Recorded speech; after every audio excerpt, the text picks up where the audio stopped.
India கடற்படை சைட்லேருந்து வந்துட்டு நாங்கள் கராச்சி, பாகிஸ்தானில் இருக்கிற கராச்சி அப்படின்ற துறைமுகத்துக்கிட்ட வந்துட்டு நம்மளோட இந்திய கடற்படையோட கப்பல் நிப்பாட்டி வச்சிருக்கோம்.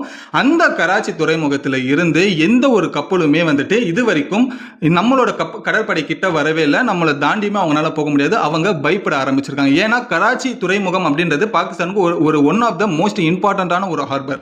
அங்கதான் வணிகம் அப்படின்றது உலகம் முழுக்க வந்துட்டு நடக்கப்படுற ஒரு இடமா இருக்கு. அந்த ஒரு இடத்துல வந்துட்டு ஏதாவது ஒரு தாக்குதல் அப்படின்றது நடத்தப்பட்டுச்சு இந்தியா சைட்ல இருந்து அப்படின்னாக்கா குளோபல் வைஸ்டா வந்துட்டு பாகிஸ்தானோட எக்கனாமி சரிவுக்கு போய் பாதாளத்துக்கே போறதுக்கான வாய்ப்புகள் அதிகமா இருக்கு. ஸோ இதனால இந்த ஒரு பயத்தையுமே வந்துட்டு பாகிஸ்தானுக்கு நம்ம காட்டணும்னு சொல்லி இந்தியா சைட்ல இருக்க கடற்படை வந்துட்டு கராச்சி போர்ட், அதாவது பாகிஸ்தான்ல இருக்கிற கராச்சி போர்ட் கிட்ட நம்மளோட கப்பலை நிப்பாட்டி வச்சிருக்காங்க இவ்வளவு நாட்களா. ஸோ இந்த ஒரு பிரஸ் மீட்ல அடுத்ததும் வந்துட்டு நம்ம எந்த அளவுக்கு வந்து பாகிஸ்தான் மேல ஒரு தாக்குதல் பண்ணிருக்கோம்னா, இது வரைக்கும் 5 to 10 ஏர் பேசஸ், பாகிஸ்தானோட ஏர் பேசஸை வந்து நம்ம டார்கெட் பண்ணி அழிச்சிருக்கோம். ஸோ இதனால அங்க பாகிஸ்தான்ல அவசரத்துக்கு தேவைப்படுற போர் விமானங்களும் அதுக்கு